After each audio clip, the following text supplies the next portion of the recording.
రామ్ గోపాల్ వర్మ కాంట్రవర్సీలకు care of address. అటు సినిమాలు ఇటు పాలిటిక్స్ కి సంబంధించి సోషల్ మీడియాలో పోస్టులు పెడుతూ ఎప్పుడూ వివాదాల్లోనే ఉంటూ నెగిటివ్ పబ్లిసిటీని కూడా ఎంజాయ్ చేస్తుంటాడు. వైసీపీ సింపథైజర్ గా సోషల్ మీడియాలో ఆయన చేసిన హడావిడి, తీసిన సినిమాలతో ఇప్పుడు ఆర్జీవి కేసుల చట్టంలో చిక్కుకొని ఉక్కిరి బిక్కిరవుతున్నాడు. ఆ ఎఫెక్ట్ తో బాలకృష్ణపై తెగ సెటర్లు వేసిన అతని వాయిస్ తో పాటు ఫేట్ కూడా సడన్ గా మారిపోయింది.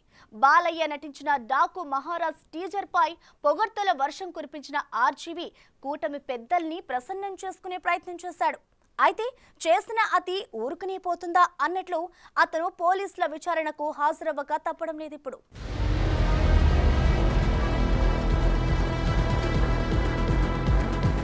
కాంట్రవర్సీ డైరెక్టర్ రామ్ గోపాల్ వర్మ వివాదాస్పద ట్వీట్లు, సినిమాలపై ఇప్పుడు వేట మొదలైంది. వైసీపీ హయాంలో చంద్రబాబు, లోకేష్, పవన్ ని నెగిటివ్ గా చూపిస్తూ కాంట్రవర్సీ సినిమాలు తీసిన రామ్ గోపాల్ వర్మ సోషల్ మీడియాలో కూడా వైసీపీ నాయకుడిలా చెలరేగిపోయారు. ఇప్పుడు సీన్ రివర్స్ అయి ఏపీలో అతనిపై వరుసగా కేసులు నమోదవుతున్నాయి. జగన్ పాలనలో రెచ్చిపోయిన ఆర్జీవికి ఇప్పుడు పోలీసులు, కోర్టులతో కష్టాలు ఎలా ఉంటాయో తెలిసొస్తుంది.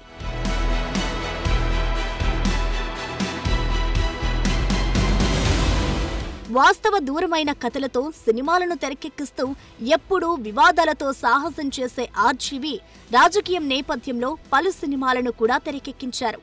వైసీపీ హయాంలో జగన్ మెప్పు కోసం వైసీపీ లీడర్ల సొమ్ముతో ప్రతిపక్ష నేతలపై అడ్డూ అదుపు లేకుండా అడ్డదిడ్డంగా సినిమాలు తీసేశారు. నచ్చితే చూడండి, లేకపోతే లేదు అంటూ రెచ్చిపోయారు.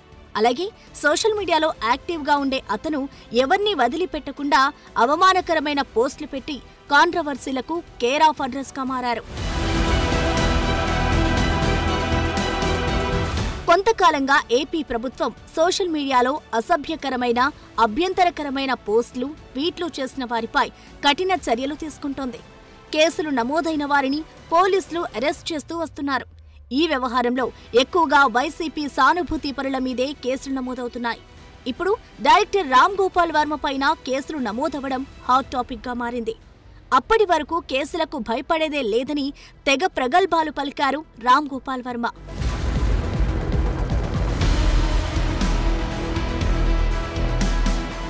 వైసీపీ అధికారంలో ఉండగా రామ్ గోపాల్ వర్మ చంద్రబాబు, లోకేష్, పవన్ కళ్యాణ్ పాత్రలతో తనకిష్టమొచ్చినట్లుగా సినిమాలు తీస్తూ వెళ్లారు.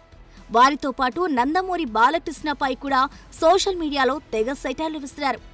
బాలయ్య నటించిన ఎన్టీఆర్ బయోపిక్ రిలీజ్ అప్పుడు ఆర్జీవి చేసిన హడావిడి అంతా ఇంతా కాదు. ఎన్టీఆర్ బయోపిక్ కు పోటీగా వర్మ లక్ష్మిస్ ఎన్టీఆర్ సినిమా అన్నాడు.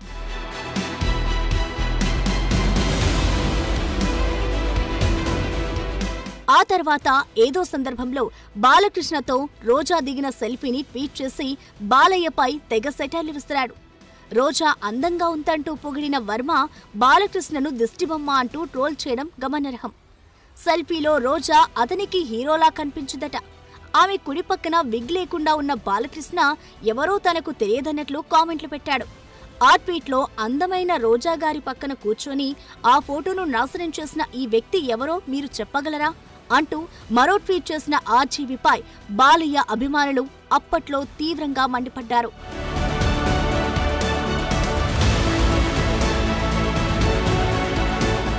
అలా వైసీపీ హయాంలో మళ్లీ వచ్చేది జగన్ ప్రభుత్వమే అన్న ధీమాతో రామ్ గోపాల్ వర్మ అంతా నా ఇష్టమన్నట్లు సోషల్ మీడియాలో చెలరేగిపోయారు.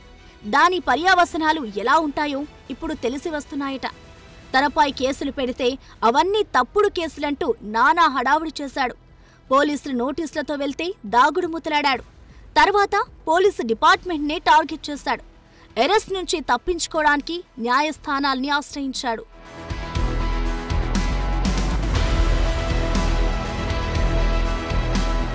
గత ఎన్నికలకు ముందు వ్యూహం అనే సినిమాను రామ్ గోపాల్ వర్మ విడుదల చేశారు. ఆ చిత్ర ప్రచార సమయంలో అప్పటి ప్రతిపక్ష నేత, ప్రస్తుత ముఖ్యమంత్రి చంద్రబాబు, ఆయన కుటుంబ సభ్యులతో పాటు జనసేన అధ్యక్షుడు, ప్రస్తుత ఉప ముఖ్యమంత్రి పవన్ కళ్యాణ్ వ్యక్తిత్వాలను కించపరిచేలా ఎక్స్లో పోస్టులు పెట్టారు. వాటిపై టీడీపీ మద్దిపాడు మండల కార్యదర్శి ఎం రామలింగం ఫిర్యాదు చేయడంతో గత ఏడాది నవంబర్ 10న ఆర్జీవిపై ఐటీ చట్టం కింద కేసు నమోదైంది. అలాగే ఫోటోలు మార్పింగ్ చేసి సామాజిక మాధ్యమాల్లో అసభ్యకరంగా పోస్టులు పెట్టడంపై గుంటూరు, తుళ్లూరులో కేసులు నమోదయ్యాయి.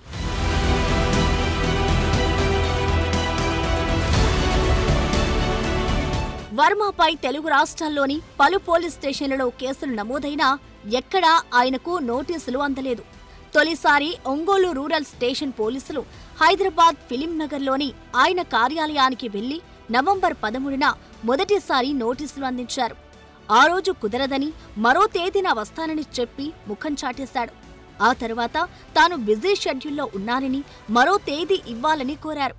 అదే నెలలో రెండోసారి నోటీసు పంపినా విచారణకు డుమ్మా కొట్టాడు.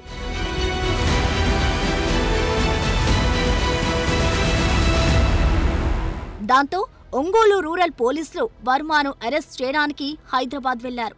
అయితే తాను బిజీ షెడ్యూల్లో ఉన్నానని, సినిమా చిత్రీకరణను మధ్యలో బదిలిస్తే నిర్మాతలు నష్టపోతారంటూ తన లాయర్ ద్వారా పోలీసులకు లెటర్ పంపాడు. ఆ క్రమంలో ఆయన హైకోర్టులో క్వాష్ పిటిషన్ దాఖలు చేయగా న్యాయస్థానం కొట్టివేసింది. దాంతో అతను పోలీసు విచారణకు తప్పక హాజరు కావాల్సిన పరిస్థితి తలెత్తింది. ఆ క్రమంలో వారం గడువు ఇవ్వాలని, ఎప్పుడు పిలిచినా వస్తానని చెప్పిన ఆ కాంట్రవర్సీ డైరెక్టర్ ఆ తర్వాత అజ్ఞాతంలోకి వెళ్లిపోయారు. దాంతో జిల్లా పోలీసులు మరోసారి హైదరాబాద్లోని అతని కార్యాలయానికి వెళ్లి అక్కడ లేకపోవడంతో గాలింపు చేపట్టారు. అది జరుగుతుండగానే తాను కోయంబత్తూరులో ఉన్నానని వర్మ ఎక్స్లో పోస్ట్ పెట్టాడు. తర్వాత హఠాత్తుగా మీడియాకు వీడియో రిలీజ్ చేసి పోలీస్ చర్యను ప్రశ్నిస్తూ వారిపై ధ్వజమెత్తాడు.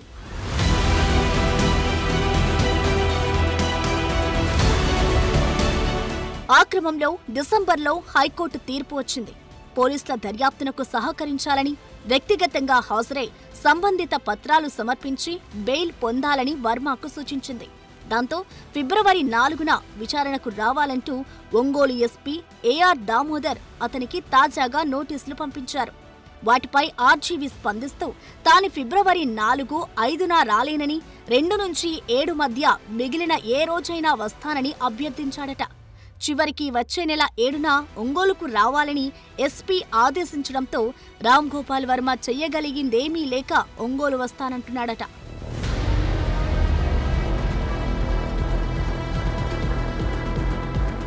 అసలు రాష్ట్ర వ్యాప్తంగా తనపై కేసులు నమోదు అవుతున్నప్పటి నుంచే ఆర్జీవీని అరెస్టు భయం పట్టుకుందంటున్నారు. అందుకే నవంబర్ నుంచి ఆయన కూటమి ముఖ్యుల్ని ప్రసన్నం చేసుకునే పనిలో పడ్డట్లుగా కనిపించారు. వైసీపీ అధికారంలో ఉన్న 5 ఏళ్లలో తన పోస్టులతో బాలయ్యపై వెటకారాలు ఆడిన ఆర్జీవీ నవంబర్లో బాలయ్య నటించిన Daaku Maharaaj cinema teaser release అయినప్పుడే ప్రశంసల వర్షం కురిపించాడు. డాకు మహారాజ్ మళ్లీ సంక్రాంతి వరకు ఆడుతుందని, హాలీవుడ్ రేంజ్లో బాలకృష్ణ నటించిన ఆ మూవీ 365 రోజులు పక్కాగా ఆడేస్తుందని ట్వీట్ చేసి కాకాపట్టే ప్రయత్నం చేశాడు. ఇక ఇప్పుడు కూడా అరెస్ట్ నుంచి తప్పించుకోవడానికి, కూటమి పెద్దలను ప్రసన్నం చేసుకోవడానికి తప్పకుండా ఏదో జిమ్మిక్ చేస్తాడని సోషల్ మీడియాలో సెటైర్లు మోతమోగిపోతున్నాయి.